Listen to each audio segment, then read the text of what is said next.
नमस्ते। तुस दिखा दे हो न्यूज़ रूम 24 आवाज ते आऊँ पवन शर्मा। तुंदी सरकार ते तुंदे मुद्दे एक नवे एपीसोड च तुंदा मता मता स्वागत। दोस्तों अज खुशी वाली गल भी है कि साढ़े जम्मू कश्मीर दे जम्मू दे खास करिए कविंद्र गुप्ता और इन्हें LG लद्दाख की अज शपथ ली है। भारतीय जनता पार्टी कन्नै शुरुआती तौर दे जुड़े दे जम्मू कश्मीर विधानसभा च विधायक भी रहे, स्पीकर रहे, डिप्टी CM रहे, मेयर भी रहे दे जम्मू दे। ते अज उन्हें पार्टी ने मौका दिता LG लद्दाख की शपथ होने लई है। ये जम्मू वास्ते भी गर्व की गल है। ये पहले DD ठक्कर होर भी गवर्नर रहे दे, बाबू परमानंद होर भी गवर्नर रहे दे, फारूक खान एडमिनिस्ट्रेटर रहे दे, मतलब साढ़े जम्मू के भी अच्छे जोड़े लोग ने बड़ी बड़ी जगह पर उन्हें पुजे दिन। तो ये एक होर मौका खुशी का मैं सोचा कि तुंदे नाल सांझा जरूर किया जा, क्योंकि कविंद्र गुप्ता होरें अज लद्दाख के LG की शपथ ले ली है। तुम वीडियो भी देख सकते हो। बड़े जिस तरीके कन्नै उत्थे स्वागत होया, स्वागत होने के बाद सलामी लेगी और बाद उन्हें शपथ ली। तो ये बड़ा जरूरी है दसना, कि सारे वास्ते एक खुशी की गल भी है। अगे चलने हूँ जेडे साढ़े अपने मुद्दे पर गल करचे। एक वीडियो साढ़े कोल आया है वार्ड नंबर 9 पंचायत राह तहसील खड़ा बल्ली।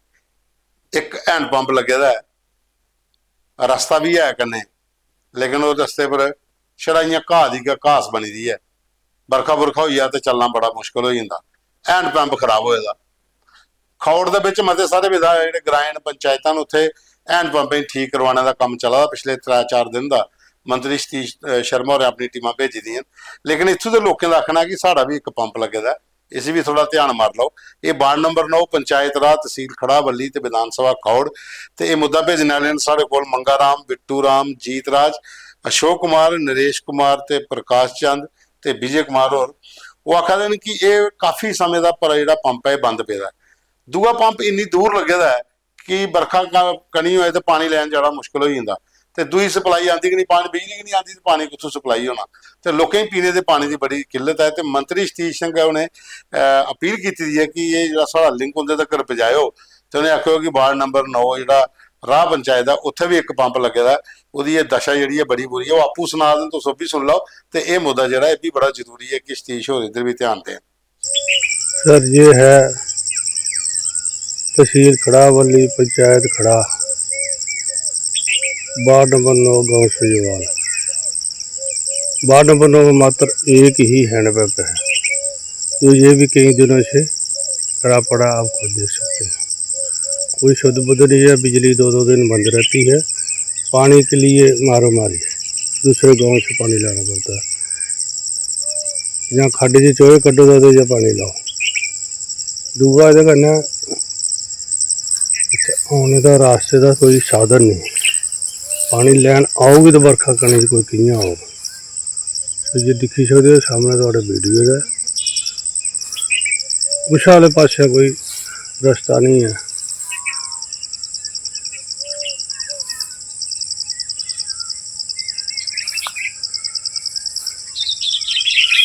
ये चारों तरफ तो दिखी सकते हो।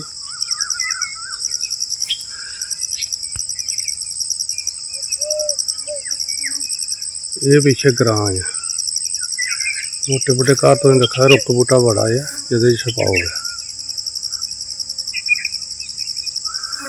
ये सारे लोग इधर के इस नलके पर आते जिस वेले पावर सप्लाई नहीं है। तो वीडियो द्वारा पता चला बड़ा एक्शन हुआ था। कल का ये देखा कि शामू जो बड़े नलके ठीक हुए। कृपया करके मंत्री और इस तरफ भी ध्यान दें, ये नलके की मरम्मत कराई जाए। Hello everyone.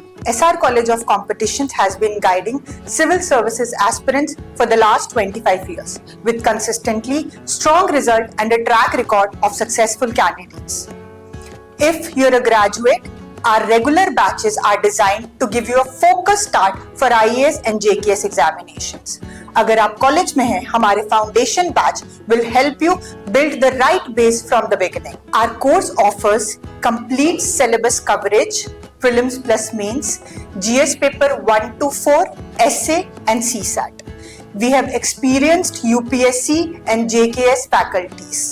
We provide updated study material, regular tests, daily and weekly answer writing sessions, personalized feedback, and mentoring by UPSC qualifiers. For free guidance session, you can call on the numbers given on your screen. ਉਹਦੇ ਬਾਅਦ ਚ ਸਾਡੇ ਕੋਲ ਇੱਕ ਹੋਰ video ਆਇਆ ਅਖਨੂਰ ਦੇ ਵਿੱਚ ਇੱਕ ਬੜੀ ਅੱਛਾ ਹੋਇਆ ਕਿ ਜਿਹੜੇ ਸਥਾਨੀ ਵਿਧਾਇਕ ਨੇ ਮੋਹ ਲਾ ਲਓ ਕਨੇ ਜੰਮੂ ਕਸ਼ਮੀਰ ਪੁਲਿਸ ਦੇ ਜਿਹੜੇ ਐਸਪੀ ਰੂਰਲ ਨੇ ਬਰਜੇਸ਼ ਸ਼ਰਮਾ, ਡੀਐਸਪੀ ਬਰਿੰਦਰ ਗੁਪਤਾ ਤੇ ਐਸਐਚਓ ਸੰਜੀਵ ਚਿਬ, ਇਹਨੇ ਉੱਥੇ ਇੱਕ ਸੈਲਫੀ ਪੁਆਇੰਟ ਦਾ ਉਦਘਾਟਨ ਕੀਤਾ ਉਹ ਵੀ ਗਊਸ਼ਾਲਾ ਕੋਲ। ਔਰ ਇੱਕ ਐਸੀ ਜਗ੍ਹਾ ਚੁਣੀ ਹੈ ਜਿੱਥੇ ਸਾਰੇ ਲੋਕ ਜਾਣ ਤੇ ਗਵੇਂ ਦੀ ਵੀ ਸੇਵਾ ਹੋਈ ਆ, ਲੋਕ ਉੱਥੇ ਚਾਰ ਪੈਸੇ ਵੀ ਦੇਣ ਜਾਂ ਚਾਰਾ ਵੀ ਗਵੇਂ ਕੀ ਪਾਣ। ਗਊ ਮਾਤਾ ਦੀ ਸੇਵਾ ਕਰਨੀ ਚਾਹੀਦੀ ਹੈ। ਔਰ ਗਊ ਮਸ਼ਾਲਾ ਦੇ ਕੋਲ ਕੇ ਸੈਲਫੀ ਪੁਆਇੰਟ ਬਣਾਇਆ ਆਈ ਲਵ ਅਖਨੂਰ, ਇਹ ਬੜਾ ਅੱਛਾ ਲੱਗਿਆ। ਔਰ ਵਿਧਾਇਕ ਸਾਹਿਬ ਉੱਥੇ ਗਏ ਦੇ ਕਨੇ ਬਾਕੀ ਪੂਰੀ ਟੀਮ ਹੀ। ਔਰ ਇਹ ਵੀਡੀਓ ਤੁਸੀਂ ਦੇਖਿਓ ਉਹਦੇ ਬਾਅਦ ਵਿਧਾਇਕ ਵੀ ਆਖਾ ਦੇਣ ਕਿ ਅਸੀਂ ਇਸ ਇਲਾਕੇ 'ਚ ਹੋਰ ਕੰਮ ਵੀ ਤੇ ਕਰਵਾ ਦਿਆਂ ਲੇਕਿਨ ਇਹ ਸੈਲਫੀ ਪੁਆਇੰਟ ਵੀ ਬੜਾ ਜ਼ਰੂਰੀ ਆ, ਖਾਸ ਕਰੀਏ ਗਊਸ਼ਾਲਾ ਕੋਲ, ਤੇ ਉਹਦਾ ਸਵਾਗਤ ਵੀ ਉੱਥੇ ਕੀਤਾ ਗਿਆ ਹੈ। ਉਹਦੇ ਬਾਅਦ 'ਚ ਇੱਕ ਸਾਡੇ ਕੋਲ ਮੁੱਦਾ ਹੋਰ ਆਇਆ ਦਾ ਹੋਇਆ ਹੈ ਕਿ ਚੌਕੀ ਚੌਰਾ ਦੇ ਵਿੱਚ ਗ੍ਰਾਮ ਪੌਂਦਾ ਘਰ, ਇੱਥੇ ਬਿਜਲੀ 15-15 ਘੰਟੇ ਪਿਛਲੇ ਕਾਫੀ ਸਮੇਂ ਦੀ ਬੰਦ ਹੋਆ ਦੀ ਤੇ ਸ਼ਸ਼ੀ ਹੋਰਾਂ ਸਾਹਿਬ ਕੋਲੇ ਮੁੱਦਾ ਭੇਜਦਾ ਕਿ 24 ਘੰਟੇ 'ਚ 15 ਘੰਟੇ ਬਿਜਲੀ ਬੰਦ ਰਹਿੰਦੀ ਹੈ ਤੇ ਮਹੀਨੇ ਬਾਅਦ ਬਿੱਲ ਤੇ ਆਈ ਜਾਂਦਾ। ਲੇਕਿਨ ਇਸ ਲਈ ਬਰਸਾਤ ਹੈ, ਉਮਸ ਹੈ ਤੇ ਟਾਈਮ ਕੱਢਣਾ ਬੜਾ ਮੁਸ਼ਕਲ ਹੋ ਜਾਂਦਾ ਤੇ ਲੋਕ ਜਿਹੜੇ ਉਹ ਬੜੇ ਪਰੇਸ਼ਾਨ ਹੋਏ ਨੇ ਤੇ ਬਿਜਲੀ ਡਿਪਾਰਟਮੈਂਟ ਵਾਲੇ ਗੱਲ ਸੁਣੀਏ ਰਾਜੀ ਨਹੀਂ ਹਨ ਤੇ 15-15 ਘੰਟੇ ਬਿਜਲੀ ਦਾ ਜਿਹੜਾ ਕੱਟ ਲੱਗਾ ਦਾ ਨਾ ਇਹਦੇ ਅਸਰ ਲੋਕ ਜ਼ਿਆਦਾ ਪਰੇਸ਼ਾਨ ਨੇ। तो चाहते हैं कि एक बारी मंत्री सतीश होर थोड़ा जिहा डिपार्टमेंट पर थोड़ा दाबा दुबा मार तो वो कन्नै ताकि इत्थे जिहड़ा है बिजली की समस्या जिहड़ी दूर होई आ। उहदे बाद च राकेश शर्मा होर ने इन्हें सानू एक मुद्दा भेजे दा कि अरनिया रामगढ़ ते आरसपुरा इत्थे बार्डर रोड दे जिहड़े विच बने दे लिंक जिहड़े उनकी सारे दी खस्ता हालत है, कुतै भी कनैक्टिविटी सही नहीं होई पा दी। अगर कुतै एक जगह जाना तो अगर 3 किलोमीटर है तो फिर है जाना तो 16 किलोमीटर है। वो दसा देन कि अरनीए को लिए तो सुचेतगढ़ तक तो सुचेतगढ़ वाले अगले ग्रां जिहड़े उधर तो नीए का रामगढ़ वाली बखी जिन्ने बार्डर के लिंक हैं सारे की हालत खस्ता हुई है। तो 3 विधान सभा पाउंदियां ने, एक रामगढ़ विधान सभा जिथे डॉक्टर मनियाल होर जिते दिन, दूई बिश्नाह विधान सभा जिथे डॉक्टर जी भगत होर जिते दिन, ते त्रीया आरसपुरा जिथे जिथे गारू राम और प्रोफैसर गारू राम होर, 3 विधायक बीजेपी के ते त्रोने की विधान सभा की आपू च कनैक्टिविटी के लिंक रोड जो वो सारे का हड्डो खड्ड। तो रकेश होर आखा देन कि इस बखी 3 अगर ध्यान देन तो आपू च कनैक्टिविटी त्रोने विधान सभा की हो जाए ताकि लोगों कोई दिक्कत नहीं, आने जाने च कोई परेशानी नहीं होए। यह सारे को अज दे फोटो वीडियो मुद्दे जिहड़े तुसीं भेजे दे खबर के कन्नै कैप्शन है उहदे च तुस WhatsApp नंबर है साडा मोबाइल नंबर उहदे पर अपने फोटो वीडियो मुद्दे भेजो ताकि अस अपने कल के प्रोग्राम चो नहीं शामिल करचे। कल फिर मिल गए एक नवा एपीसोड नहीं।